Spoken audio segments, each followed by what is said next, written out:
বলে গেল যে ইন্টারন্যাশনাল স্ট্যান্ডার্ড গ্লোবাল স্ট্যান্ডার্ড ইনস্টিটিউশনগুলো এগুলো তো আকাশ থেকে পড়বে না, আপনাকে তো বিনিয়োগ করতে হবে। So you have to set your priority. আপনার সোশ্যাল সেফটি নেটের নামে আমরা যে যে টাকাটা কতগুলো এখানে কতগুলো সোশ্যাল সেফটি নেটের আন্ডারের মধ্যে কতগুলো আছে আই লুজ কাউন্ট সামটাইম, এতগুলো সেক্টর, হ্যাঁ 70-এর উপরে সোশ্যাল সেফটি নেট। আমি যদি খালি জনগণকে বিনামূল্যে প্রাইমারি স্বাস্থ্যসেবাটা দিতে পারি, every family saves 5 to 10,000 টাকা per month. This is the party money in his pocket. 5,000 টাকা আমি তো যদি ডেলিভার করতে যাই, আসবে এখানে দুর্নীতি, আসবে স্বজনপ্রীতি।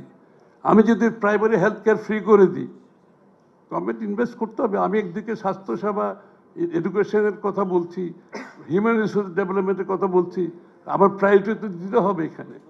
তা আমি যদি খালি স্বাস্থ্যসেবাটা প্রাইমারি হেলথ কেয়ারটা ফ্রি করে দিতে পারি, শিক্ষার ব্যাপারে যে আমাদের বিনিয়োগগুলো আমরা করতে পারি, সুযোগ সৃষ্টি করতে পারি, তাইলে তো আপনি হিউম্যান রিসোর্স ডেভেলপমেন্ট হবে। এর বাইরে তো হিউম্যান রিসোর্স ডেভেলপ আপনি মুখে বললে তো হবে না, স্কিল ডেভেলপমেন্টও পয়সা দিতে হবে, সব জায়গায় পয়সা দিতে হবে। এই বিনিয়োগটা আমরা করার জন্য প্রত্যয় আমরা দিয়েছি আপ টু 5% অন হেলথে, 5% অফ স্বাস্থ্যসেবা, শিক্ষা খাতে। একটা হচ্ছে 1 কোটি এমপ্লয়মেন্টের কথা আমরা বলেছি 18 মাসে। অনেকে বলছেন it's ambitious. Yes, we are ambitious, নিঃসন্দেহে উই আর অ্যাম্বিশাস। 1 কোটি জব আমরা 18 মাসে ক্রিয়েট করার জন্য নিয়েছি। এবং আমরা, দেবপ্রিয় বলে গেছে পলিটিশিয়ানও তো বক্তৃতা দেয়, এটা আমরা জানতে চাই কীভাবে।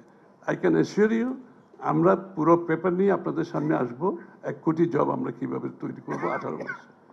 আমি তো অনেকগুলো সেক্টর বলেছি, এই সব সেক্টর কর্মসংস্থান, আত্মকর্মসংস্থান, বিদেশি মিলে 1 কোটি জব 18 মাসে যদি আমরা করতে না পারি, এই চ্যালেঞ্জ মোকাবিলা আমাদেরকে করতে হবে। We are ambitious, will go for it. ইনশাআল্লাহ আমরা এটা পেপার রেডি করেছি এবং বিনিয়োগের খাতগুলো কোথায় কীভাবে অ্যালোকেশন যাবে আমরা সিদ্ধান্ত নিয়েছি এখানে, এই জায়গাগুলোতে আমরা এটা করবো ইনশাআল্লাহ। আমি বোধহয় আর বেশি যাওয়া ঠিক হবে না। আবু মামুন সাহেব কি বলেন, শেষ করে দিন? ভালো লাগছে, ভালো লাগছে না। আমি এই জন্য বেশি টেকনিক্যালিটিস আর মাইক্রো লেভেলে বেশি, কিন্তু the growth was there, jobless growth. আপনি যদি আমরা যে এমপ্লয়মেন্টের কথা বিএনপির পক্ষ থেকে আমরা বলছি 1 কোটি জব 18 মাসে, আমরা এই জন্য প্রত্যেক জায়গায় value for money, return on investment, employment creation হচ্ছে কিনা আমরা দেখব। এটা গভর্নমেন্ট জব হোক, যে জব হোক। আর পরিবেশ, অবভিয়াসলি আমরা পরিবেশ, আমরা ছোট দেশ, অনেকগুলো মানুষ এখানে বসবাস করি, এখানে পরিবেশের দিকটা আমাদেরকে মনোযোগী হতেই হবে। এটা net loss, no net loss যাতে হয়, যাতে পরিবেশের লস না হয়, আমাদেরকে মিটিগেশন হায়ারার্কি এগুলো আমাদেরকে ফলো করতে হবে। এই 5টা কন্ডিশন আমাদেরকে বিনিয়োগের ক্ষেত্রে করতে হবে। বাংলাদেশের বিনিয়োগের একটা বিশাল সমস্যা হচ্ছে, যেটা ওভারলুক করা হয়েছে, সেটা হচ্ছে বাংলাদেশের ক্যাপিটাল মার্কেট। এই আমার প্রফেসর আবু আহমেদ সাহেব যেটা বলেছেন, ক্যাপিটাল মার্কেট। আপনি যদি বাংলাদেশের উন্নয়নের সাথে, ডেভেলপমেন্টের সাথে ক্যাপিটাল মার্কেটের কম্পারিজন, জাক্সটাপোজ আনেন, এখানে কম্পেয়ার করেন, there is no relationship. American capital market capital হচ্ছে আমেরিকান জিডিপির দ্বিগুণ। ভারতের ক্যাপিটাল মার্কেট ক্যাপের সাথে ওদের জিডিপি প্রায় 60-70%, ইভেন পাকিস্তানে অ্যাবাউট 40%, বাংলাদেশে 5 to 6%। We don't have a capital market. তার মানে তাহলে ক্যাপিটাল মার্কেট না থাকাতে কি হয়েছে বাংলাদেশে?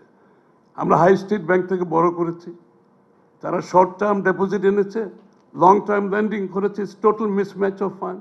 আজকের যে ব্যাংকগুলোর যে অবস্থা দেখতেছেন, লন্ডারিং তো একটা বিশাল ইস্যু আছে, but it is capital mismatch.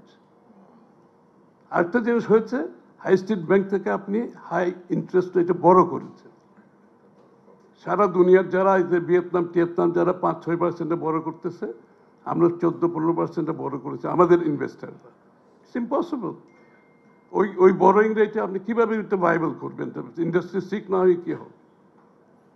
সুতরাং আমাদেরকে ক্যাপিটাল মার্কেট ডেফিনেটলি এই যে উন্নয়নের কথা বলছি, এমপ্লয়মেন্টের কথা বলছি, ক্যাপিটাল মার্কেট যদি বাংলাদেশ ডেভেলপ না হয়, আগামী দিনে বাংলাদেশে বিনিয়োগের চিত্র যে জায়গায় আছে ওই জায়গায় থেকে যাবে।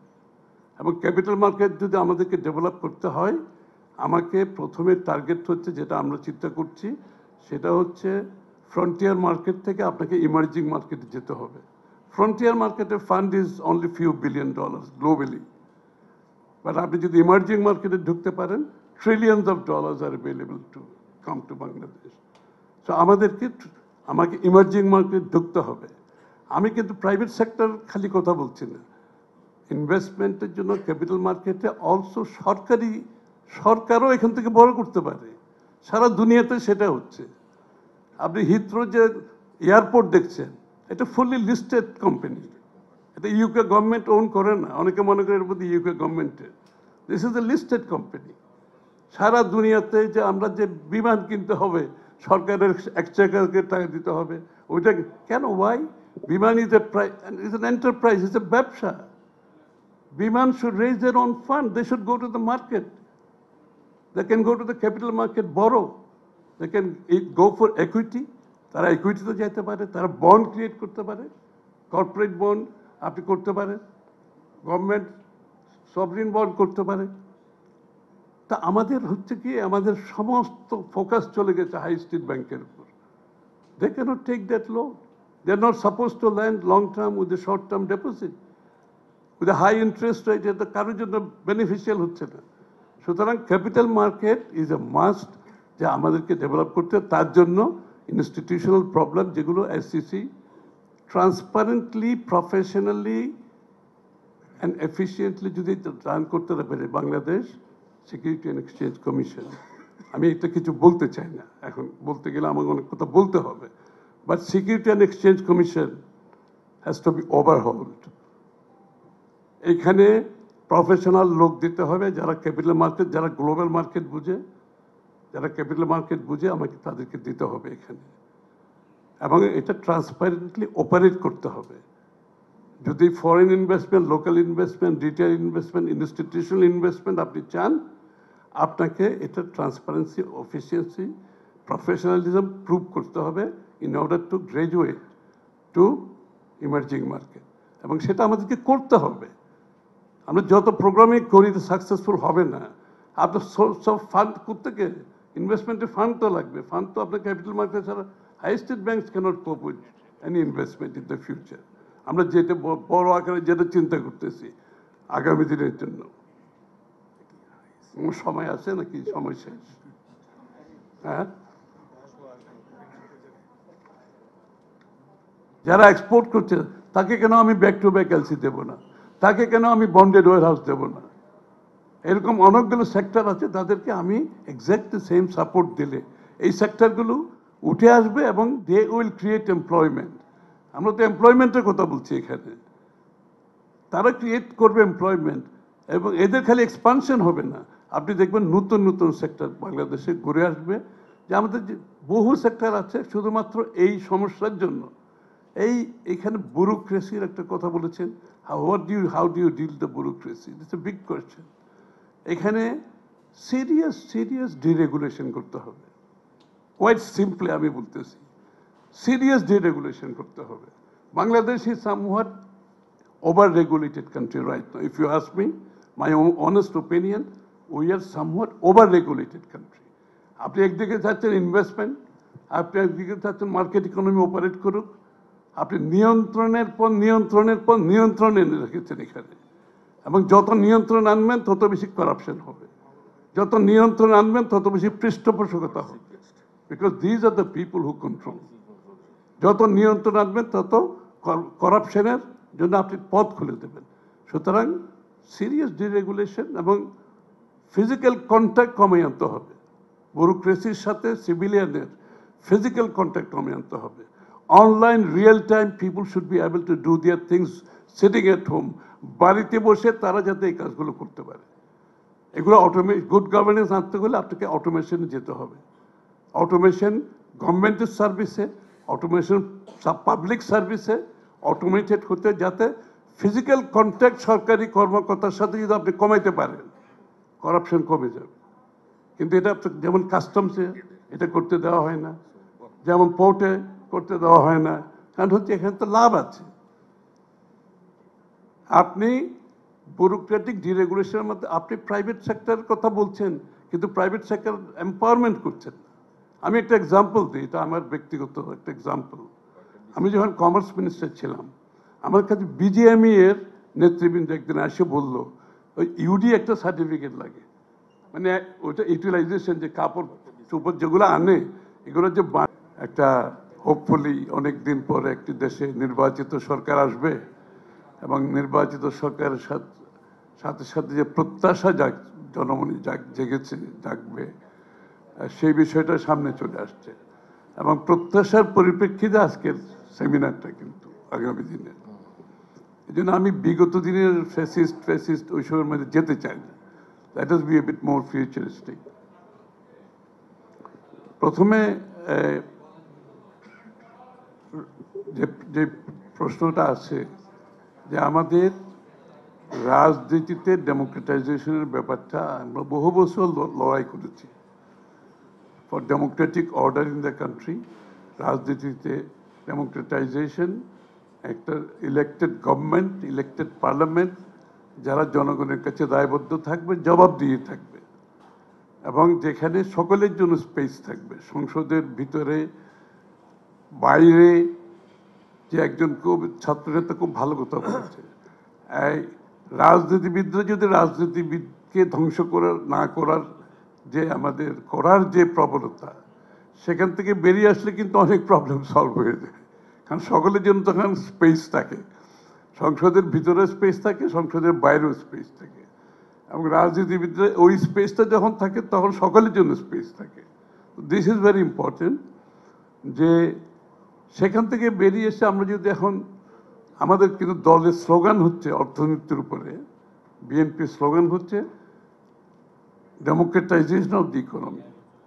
রাজনীতিকে ডেমোক্রেটাইজেশন করলে এটার সুফল পাওয়া যাবে না unless we can democratise the economy. এটা কিন্তু আমাদের স্লোগান, বাংলাদেশের অর্থনীতিকে গণতন্ত্রায়ন করা। এবং এটার পরিপ্রেক্ষিতে যে সিদ্ধান্তগুলো আসবে সেটা হচ্ছে প্রথমে যে অর্থনীতি বর্তমানে বিদ্যমান অথবা বিগত দশকে বিদ্যমান ছিল, সেই অর্থনৈতিক মডেল সত্যিকার অর্থে বাংলাদেশের জনগণের কল্যাণ বয়ে আনতে পারে না, এটা আমরা দেখেছি। সুতরাং we are looking at a new economic model, একটা নতুন অর্থনৈতিক মডেল যেটা ইনক্লুসিভ, সকলকে অন্তর্ভুক্ত করতে হবে। এবং অন্তর্ভুক্ত করতে হলে যে কতগুলো মৌলিক জায়গায় হাত দিতে হবে। একটা হচ্ছে আপনি কাকে ইনক্লুড করবেন, যে পৃষ্ঠপোষকতার যে রাজনীতি, যে পৃষ্ঠপোষকতার অর্থনীতির থেকে বেরিয়ে আসতে হলে যে ইনক্লুসিভ পলিটিক্স, অর্থনীতি, গণতন্ত্রের কথা আমরা বলছি, তাহলে এই অর্থনীতির মধ্যে আমাদের প্রতিটি মানুষের কিভাবে অংশীদারিত্ব লাভ করতে পারে, প্রত্যেকটি মানুষের। আমাদের অর্থনীতির কিন্তু চালিকা শক্তি, আমরা সবসময় একটা আমাদের মধ্যে ধারণা সৃষ্টি হয়েছে যে কর্মসংস্থান করতে গেলে বোধহয় ম্যানুফ্যাকচারিং ছাড়া আর কিছু মাথায় আসে না, কিন্তু সার্ভিস সেক্টরে কিছু আসে, এর বাইরে আমাদের মাথায় কিছু আসে না। কিন্তু কর্মসংস্থান তো সারা দেশে মানুষ তোগুলো কাজ করছে, কেউ তো আর বসে নাই, বসে অনেকেই আছে, কাজ করছে। কিন্তু এটা কি যে কাজগুলো তারা করছে, এটা কি সত্যিকার অর্থে তারা তাদের যে সম্ভাবনা আছে সেই সম্ভাবনাকে তারা পরিপূর্ণভাবে বিকাশ করতে পারছে কিনা? আমি যদি একটা এক্সাম্পল দিই, আমি যদি একটা এক্সাম্পল দিই যে আমাদের দেশের প্রত্যন্ত অঞ্চলে আমাদের যে কুটির শিল্পগুলো আছে, আমাদের যে আর্টিজেন্সরা আছে, যারা পটারি তৈরি করছে, যারা ওই যে আমাদের কুটির শিল্পের যে আমাদের যে আরঙে মাধ্যমে এটাকে কি বলে যে শিল্পগুলো আছে, তো আমরা এদের হস্তশিল্প, হ্যান্ডিক্রাফট, হস্তশিল্প, এগুলো কিন্তু সবাই করছে বাংলাদেশে। কিন্তু আমরা আসলে এদের জন্য সরকার এদেরকে আপগ্রেড করার জন্য, এদেরকে মনিটাইজ করার জন্য, এদের গুডসকে ট্রেডেবল করার জন্য সরকারের উদ্যোগে আমরা কিন্তু বিশেষ কিছু করি নাই। এটা সত্য কথা, স্বীকার করতে হবে। তাহলে এটাকে ট্রেডেবল গুডস, এটাকে মনিটাইজ করা, এটাকে ডিজাইনিং সাপোর্ট দেওয়া, ইম্পোর্ট সাপোর্ট দেওয়া, তাদেরকে ব্র্যান্ডিং সাপোর্ট দেওয়া, তাদেরকে প্ল্যাটফর্ম দেওয়া সেলের জন্য। আজকাল সারা বিশ্বে গ্রামে বসে অ্যামাজনে বিক্রি করতেছে, আলিবাবায় বিক্রি করতেছে। আমাদের এই প্রোডাক্টগুলো, এই লোকগুলোকে আমরা ইকোনমিকতে মনিটাইজ অ্যান্ড ট্রেডেবল গুডসের মধ্যে এনে ইকোনমিক তাদের লাইভলিহুড ইমপ্রুভ করতে পারি নাই, এবং এই গুডসগুলোর মাধ্যমে যে বাংলাদেশের অর্থনৈতিক উন্নয়ন করা সম্ভব সেটা আমরা করতে পারি নাই। So we have to invest. এই লোকগুলো যারা আছে বিভিন্ন জায়গায়, এদের উপরে সরকারের আগামী দিনে বিনিয়োগ করতে হবে, এবং বিনিয়োগটা হবে তাদের স্কিল ডেভেলপমেন্টে, বিনিয়োগটা হবে তাদের ইনপুটের জন্য, তাদেরকে ক্রেডিট সাপোর্ট দিতে হবে, তাদেরকে ডিজাইনিং সাপোর্ট দিতে হবে, তাদেরকে মার্কেটিং প্ল্যাটফর্ম দিতে হবে। আপনি চিন্তা করেন, এই লোকগুলোকে যদি খালি আমরা অর্থনৈতিক কর্মকাণ্ডের মধ্যে নিয়ে আসতে পারি। এইখানে এমপ্লয়মেন্টের কথা বলা হচ্ছে, এদের তো শুধু এমপ্লয়েড হবে না, এরা আরও বেশি লোক এমপ্লয় করবে। কিন্তু তাকে সকলের যে 500 টাকায় যে পটারিটা বিক্রি করত, সেই পটারিটা যদি আমি তাদেরকে ইনপুট দিয়ে, ডিজাইন দিয়ে, ব্র্যান্ডিং করে অনলাইন প্ল্যাটফর্মে বিক্রি করি, সে এইটা 2000 টাকা বিক্রি করবে। সিম্পল ব্যাপার, ভেরি সিম্পল। সো ইম্যাজিন তাদের লাইভলিহুড, তাদের এমপ্লয়মেন্ট, মোর এমপ্লয়মেন্ট, পুরো দেশের মানুষের মাইগ্রেশন। এটা ঢাকায় আসবে না, চিটংয়ে যাবে না এরা। আরেকটা গ্রুপ আছে আমাদের, আমি একটু স্পেসিফিক্যালি বলতেছি, কারণ দেবপ্রিয় বলে গেল পলিটিশিয়ানরা তো খালি ম্যানিফেস্টো দেয় আর এগুলোর বাস্তবায়ন সম্বন্ধে কিছু বলেন না। আমি কিন্তু বাস্তবায়নের উপর জোর দিচ্ছি, এটার উপর কথাগুলো, যে আমাদের দেশে ম্যাট্রিক, আইএ, বিএ পাস করে ম্যাক্সিমাম শিক্ষিত আনএমপ্লয়মেন্ট। তাই এদের জন্য বিরাট একটা এমপ্লয়মেন্ট ক্রিয়েট করতে হলে আমাদের আইটি রিলেটেড বিজনেস যেগুলো আছে, আইটি রিলেটেড বিজনেস অনেকে একটু বলেছেন এখানে, আমাকে সেই জায়গাটায় জোর দিতে হবে। বাংলাদেশে ফ্রিল্যান্সিং করে প্রায় 2 লাখের কাছাকাছি আমাদের ছেলেমেয়েরা বাড়িতে বসে কিন্তু ফ্রিল্যান্সিং করে। আমরা কিন্তু এইটাকে মনিটাইজ করতে পারি নাই, এটাকে আমরা ফর্মালাইজ করতে পারি নাই। এটার জন্য কোনো পলিসি করতে হবে, আমাদেরকে স্পেসিফিক পলিসি করতে হবে, তাদেরকে মনিটাইজ করে, ফর্মালাইজ করে, ফর্মাল ইকোনমিতে যদি আমি আনতে পারি, তাদেরকে যদি আমি সাপোর্ট দিতে পারি, এটা কিন্তু বিশাল একটা এমপ্লয়মেন্টের সুযোগ রয়ে গেছে বাংলাদেশে। আমাদের দেশে এখনো কল সেন্টার হয়নি। আমাদের পাশের দেশে যেই পরিমাণ কল সেন্টার হয়েছে, ডেটা সেন্টার হয়েছে, চ্যাট সেন্টার হয়েছে, আইটি রিলেটেড বিজনেস যেভাবে ডেভেলপ করেছে,